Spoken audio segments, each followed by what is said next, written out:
Hey guys, just a real quick video to explain how I grid. I get a lot of questions about this from folks who either don't grid or are new to cross stitching. So there are definitely plenty of videos out there that can show you how to grid, but I'm going to show you my method.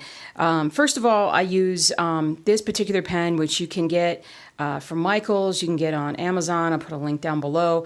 And I have used this for probably I know several months now, and it does wash out really, really well, and I haven't had any problems with that whatsoever, ever.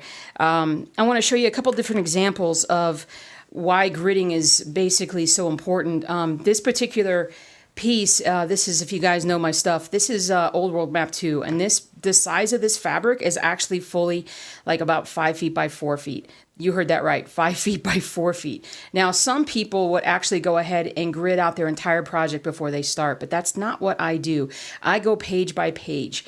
And the reason why I do that is because I want to make sure that I don't jump too far ahead, because in case I do make a mistake in counting spaces, basically, I don't want to have to write over everything. But so I only go for like the page at a time, and it seems to work really, really well for me. The other thing sometimes is that this can fade over time, and so you may have something gridded and then come to it a few months later and it's faded enough that you have to regrid it. And I don't know, I just feel like it's a time saver just to go page by page. So I'm going to put this one aside for now. I find that gridding also is really great for pieces that aren't necessarily full coverage. Actually, if anything, they work better with those pieces. And this is my Ronnie Rowe piece that you guys can see that I have, gridded out. I only have this much left, but you can see how when you grid just these little spaces, it's a lot easier to count over and determine exactly where you need to be.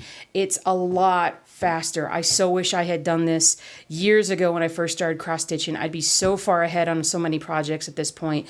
But I learned gridding was awesome, and that's why I did it. Now, one more thing before I show you how to grid. There are some fabric makers that basically make Aida basically with pre-gridded lines. And I don't know if you can kind of tell on this. I can't hardly see it right now, but there are some just very faint lines. And that's the problem with these pre-gridded things, is that I've had to wash this already once, and the lines basically just totally faded. And I'm just like, what on earth, why did I get this? But it did help initially. It did help me get started. And as you can see, one of the things that I do when I do a page by page, is I do go longer than what the page is, because it helps me get started, with the next page. So I'm going to show you actually on this one, because this is a 14 count Aida. It'll be a lot easier to see exactly where you need to go. And I mean, pretty much this is going to be a little easier just because you can already see that I have a good start here.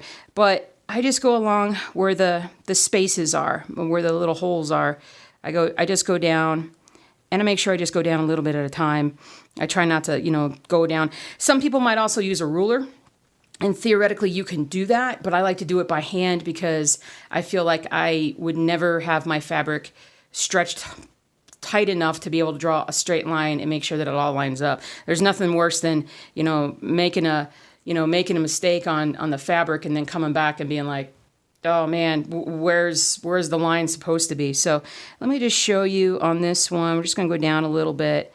I'll just show you right here. So basically, I would just count, blocks, grid, or what am I going to call this? The actual, see, I can't even think right now, but just count them down one at a time until I get to 10. And this one's actually a little bit off. So the page basically ends with 1, 2, 3, 4, 5 down here. So I'm going to want to do 1, 2, 3, 4, 5, and then come down to make sure that I basically have a full 10 by 10 block. Now, that helps with, I can't show you the page of the pattern, but that helps with knowing where you are with the page of the pattern. You don't want to start here and then go down and count 10, because your fabric line starts here. Now, I always count at least twice before I do a full line all the way across. So I'm just going to do this again. 1, 2, 3, 4, 5, 6, 7, 8, 9, 10. So I know that this line is the bottom of that particular row. And I want to just do that out a little bit. So, I mean, that's kind of how I do it. I hope that's an explanation and, you know, a good enough explanation. I might grab one more project that's a little smaller. And another reason to grid is so that you can jump ahead. On this particular piece, I've got a lot of this color that I need to fill in all the way. Well, that gets boring. I want to put in a little bit of color over here. So if I have this pre-gridded, then I'm basically able to kind of get in there and, you know, go through and jump ahead because I know exactly where I'm supposed to be here. So if we come down here, and I'm going to have to get a little closer so that I can see, so that you guys can see too. Oh, excuse the dogs barking.